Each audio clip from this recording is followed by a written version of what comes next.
जय हिंद। कैसे हैं आप सभी का स्वागत है आपके अपने YouTube channel Patel education hub पर। दोस्तों, आज की क्लास में हम सभी लोग पढ़ने वाले हैं हिंदी साहित्य के इतिहास के अंतर्गत भक्ति काल की दूसरी क्लास को। देखिए, जो क्लास रहती है आपकी प्रैक्टिस सेट के तौर पर रहती है, जिसमें हम सभी लोग MCQ यानी कि ऑब्जेक्टिव टाइप प्रश्नों का रिवीजन करते हैं। तो इस क्लास में हम सभी लोग 30 महत्वपूर्ण प्रश्नों को देखेंगे। इससे पहले हमारा आदिकाल चल रहा था, जिसकी कुल 8 क्लास हम सभी लोग कंप्लीट कर चुके हैं। जिसने भी वो क्लास नहीं देखी है जाकर के देख सकते हैं, काफ़ी महत्वपूर्ण क्लास है। सभी का लिंक आपको इसी वीडियो के डिस्क्रिप्शन में मिल जाएगा। पहला प्रश्न देखिएगा, संत साधना का साहित्यिक रूप कहाँ से प्रारंभ हुआ है? काफ़ी महत्वपूर्ण प्रश्न आपके हैं। तो संत साहित्य या फिर संत साधना का जो साहित्यिक रूप है वो कहाँ से प्रारंभ हुआ है, पूछा गया है। देखिए, संत साहित्य जो है ये धार्मिक साहित्य का ही एक रूप है। निर्गुण भक्तों ने इसको जो है रचा है। ये भक्ति काल के जो शुरुआती काव्यधारा मानी जाती है। इसका जो साहित्यिक रूप दोस्तों कहाँ से प्रारंभ हुआ है, तो महाराष्ट्र से। सही उत्तर आपका ऑप्शन नंबर सी हो जाएगा, महाराष्ट्र से जो है प्रारंभ हुआ है। अगला प्रश्न है दोस्तों, इनमें से कौन ज्ञानेश्वरी शाखा के कवि नहीं है, बताइएगा।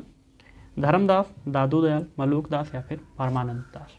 देखिए, परमानंद दास बिल्कुल सही उत्तर आपका ऑप्शन नंबर डी हो जाएगा। परमानंद दास जो हैं ये वल्लभ संप्रदाय के कवि हैं। अष्टचाप के कवियों में भी इनका नाम आता है। अष्टचाप के कवियों में से एक ये माने जाते हैं। वल्लभ संप्रदाय के कवि होने के नाते जो है इस प्रश्न का बिल्कुल सही उत्तर ऑप्शन नंबर डी हो जाएगा। अगला प्रश्न देखिएगा, तुम जिन जानो गीत है यह निज ब्रह्म विचार, यह पंक्ति जो है किसकी है, बताइए। ये पंक्ति जो है किसकी है? दोस्तों, कबीरदास की ये पंक्ति है। बिल्कुल सही उत्तर ऑप्शन नंबर ए हो जाएगा। इनकी जो साखी है इनके द्वारा रचित है, उसकी ये पंक्ति जो है ली गई है। ऑप्शन नंबर ए प्रश्न का सही उत्तर आपका हो जाएगा।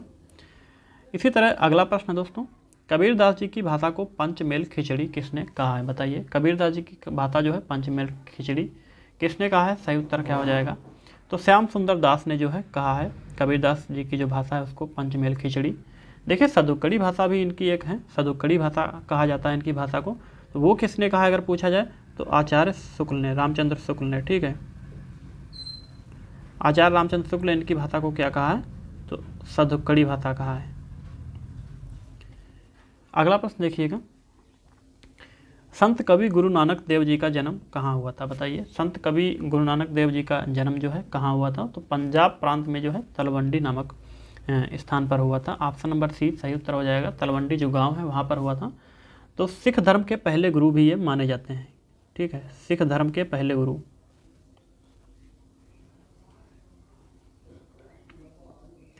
सिख धर्म के पहले गुरु हैं दोस्तों ये।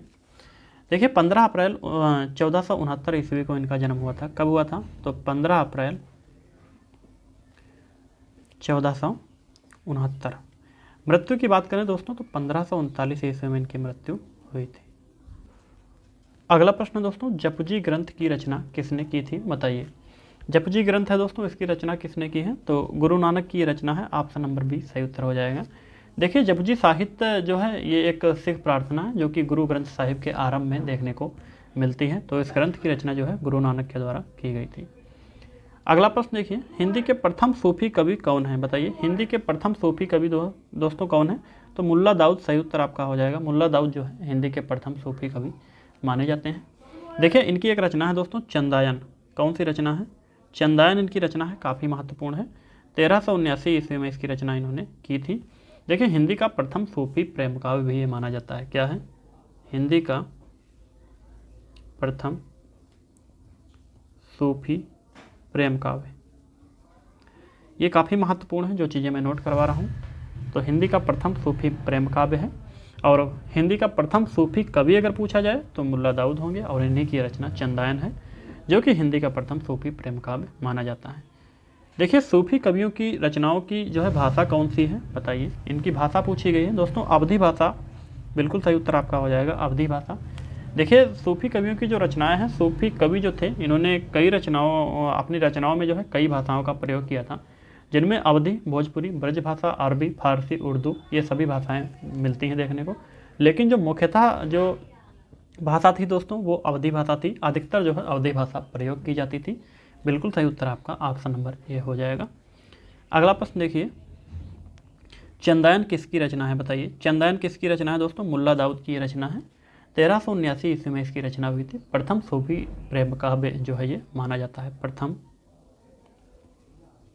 सूफी प्रेम काव्य।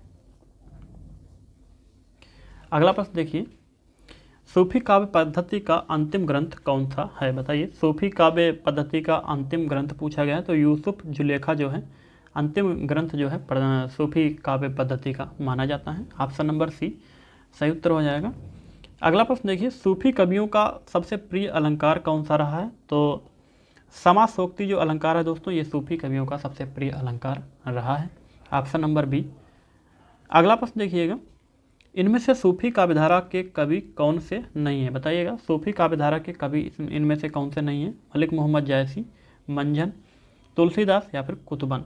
सही उत्तर आपका ऑप्शन नंबर सी हो जाएगा। देखिए, तुलसीदास जो है दोस्तों ये भक्ति काल की सगुण काव्यधारा के जो है रामाश्रयी शाखा के कवि माने जाते हैं। ये जो है सूफी काव्यधारा के कवि नहीं है। ऑप्शन नंबर सी सही उत्तर आपका हो जाएगा।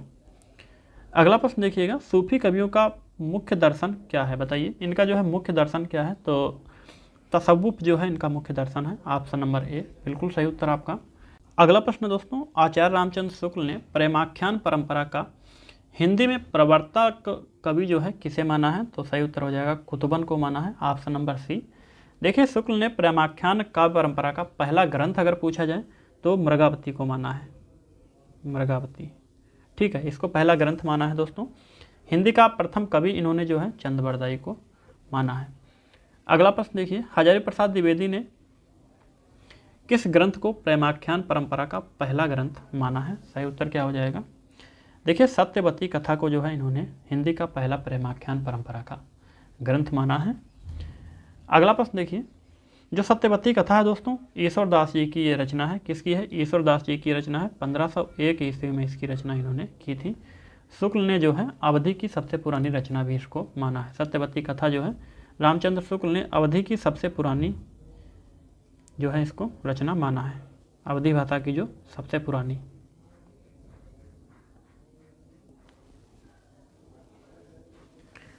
अगला प्रश्न देखिए, सत्यवती कथा ग्रंथ के रचनाकार कौन है? तो दोस्तों ईश्वरदास इसके रचनाकार हैं। Option number D. अगला प्रश्न देखिए, कुतुबन के गुरु कौन थे? बताइए, कुतुबन के गुरु कौन थे दोस्तों? तो शेख बुरहान जो है कुतुबन के गुरु थे। Option number B. अगला प्रश्न देखिए, मुल्ला दाऊद की भाषा कौन सी है? बताइए, मुल्ला दाऊद की भाषा कौन सी है दोस्तों? तो ठेठ अवधि इनकी भाषा है। ठेठ अवधि एवं अपभ्रंश भाषा का प्रयोग ये करते थे। इनकी रचना चंदायन है। आप सभी लोग इससे पहले देख चुके हैं। अगला प्रश्न देखिएगा, साधना की 4 अवस्थाओं शरीयत, तरीकत, मारिफत और हकीकत का संबंध किससे है? बताइए। दोस्तों सूफी साधना से इसका संबंध है। देखिए, सूफी साधना से इसका संबंध है। इनको सूफियों ने जो है 4 दर्जे भी बताए हैं जिनके माध्यम से खुदा तक पहुंचा जा सकता है। खुदा तक पहुंचने के 4 दर्जे इनको बताया गया है। कौन कौन से? शरीयत, तरीकत, मारिफत और हकीकत। देखिए, शरीयत जो दर्जा है दोस्तों प्रथम दर्जा है। इसमें जो है धर्म ग्रंथों के विधानों का पालन करना, दर्जे में नमाज का अदा करना और रोज़ा का सही तरीके से पालन करना। तरीकत जो दोस्तों दूसरा दर्जा है, इसमें जो है बताया गया है पीर से प्यार करना, पीर का कहा मानना। तीसरा जो मारिफत है दोस्तों, इसमें कहा गया है कि इस दर्जे में जो मस्तिष्क है वो आलोकित हो जाता है और जो है ज्ञान की वृद्धि हो जाती है, ज्ञान बढ़ जाता है। इसी तरह से हकीकत की बात करें तो हकीकत में जो है इस दर्जे में सत्य की प्राप्ति होती है और व्यक्ति जो है खुद को खुदा में फना कर देता है। ये प्रश्न काफ़ी महत्वपूर्ण प्रश्न है आपका, पूछा जा सकता है दोस्तों। अगला प्रश्न देखिएगा, मलिक मोहम्मद जायसी किस काव्यधारा के कवि हैं? बताइए। मलिक मोहम्मद जायसी जो है सूफी काव्यधारा के कवि हैं दोस्तों। Option number C. और सूफी काव्यधारा के प्रतिनिधि कवि भी ये माने जाते हैं। प्रतिनिधि कवि हैं दोस्तों सूफी काव्यधारा के। ठीक है, प्रतिनिधि कवि। देखिएगा दोस्तों, इनकी जो रचनाएं हैं पद्मावत है, अखरावट है, आखिरी कलाम है, कहरनामा है, चित्ररेखा है, ये सभी काफ़ी महत्वपूर्ण। आगे की जो क्लास रहेंगी हर एक जो रचना है उसको काफ़ी डिटेल में जो है आप सभी के सामने प्रस्तुत किया जाएगा। तो सूफी मुक्तक काव्य का जो है प्रथम रचयिता कौन, इनमें से कौन सा कवि था? तो मुल्ला दाऊद सही उत्तर आपका ऑप्शन नंबर ए हो जाएगा। अगला प्रश्न देखिए, मलिक मोहम्मद जायसी को जायसी क्यों कहा जाता है? बताइए, इनको जायसी क्यों कहा जाता है दोस्तों? जायस गोत्र में पैदा हुए थे इसलिए, जायस मत को मानने वाले थे, या फिर जायस नामक स्थान के निवासी थे? उपर्युक्त में से कोई नहीं। देखिए दोस्तों, इनका जन्म जो है अमेठी, यूपी के अमेठी ज़िले में जो है जैस नामक स्थान पर हुआ था, इसलिए इनको जैसी कहा जाता है। ऑप्शन नंबर सी प्रश्न का बिल्कुल सही उत्तर हो जाएगा। देखिए सही उत्तर आपका ऑप्शन नंबर सी हो जाएगा। अगला प्रश्न देखिए, पद्मावत रचना के रचनाकार कौन है? बताइए। पद्मावत रचना के रचनाकार मलिक मोहम्मद जायसी जी हैं। ऑप्शन नंबर डी सही उत्तर हो जाएगा। मलिक मोहम्मद जायसी की रचना है पद्मावत।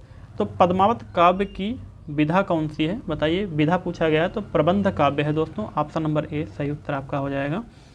इसमें जो है छंद, दोहा और चौपाई देखने को मिलेंगे। सूफी जो परंपरा है दोस्तों, उसका एक काव्य माना जाता है, और हिंदी की जो अवधी भाषा है वो इसमें जो है प्रयोग की गई है। ये सभी चीज़ें इसकी विशेषताएं हैं। अगला प्रश्न देखिए, पद्मावत किस भाषा में लिखा गया था? दोस्तों अवधी भाषा में। ऑप्शन नंबर डी सही उत्तर आपका हो जाएगा। रत्नसेन किस सूफी काव्य का पात्र है? बताइए। रत्नसेन जो है किस सूफी काव्य का पात्र है? सही उत्तर क्या हो जाएगा प्रश्न नंबर 26 का? तो पद्मावत। अगला प्रश्न देखिएगा, पद्मावत में रत्नसेन किसका प्रतीक है? बताइए। पद्मावत में रत्नसेन जो है मन का प्रतीक है। ऑप्शन नंबर ए बिल्कुल सही उत्तर हो जाएगा। देखिए मन का प्रतीक है, जिस तरह से मन इधर उधर भटकता रहता है उसी तरह से जो है राजा रत्नसेन भी इसमें जो है भटकते रहते थे। बिल्कुल सही उत्तर आपका ऑप्शन नंबर ए हो जाएगा। कहरनामा किसकी रचना है? बताइए। कहरनामा जो है ये किसकी रचना है? सही उत्तर क्या हो जाएगा? कहरनामा प्रश्न नंबर 28 तो मलिक मोहम्मद जायसी की रचना है दोस्तों। ऑप्शन नंबर बी सही उत्तर आपका हो जाएगा। अगला प्रश्न देखिए, पद्मावत के अनुच्छेदों का क्या नाम है? बताइए। तो खंड इसके अनुच्छेदों का नाम है खंड। Option number C. अगला प्रश्न देखिए, कयामत का वर्णन जायसी द्वारा रचित किस काव्य में हुआ है? सही उत्तर क्या हो जाएगा? आखिरी कलाम में। ऑप्शन नंबर ए बिल्कुल सही उत्तर हो जाएगा। तो आज के कुछ प्रश्न थे जो कि इस क्लास के माध्यम से आप सभी के सामने डिस्कस किए गए हैं। हम सभी लोग भक्ति काल की फिर से 8 से 9 क्लास करेंगे, जिसमें हर एक महत्वपूर्ण प्रश्न को आपके सामने डिस्कस किया जाएगा। तो आज की क्लास की यहीं पर हम लोग जो है समाप्ति करते हैं। मिलते हैं नई क्लास में, तब तक के लिए जय हिंद, जय भारत। जिसने भी चैनल को सब्सक्राइब नहीं किया, चैनल को जरूर सब्सक्राइब कर लें, ताकि हर एक आने वाली आपकी आगे महत्वपूर्ण क्लास आप सभी के सामने आसानी से पहुँच पाए।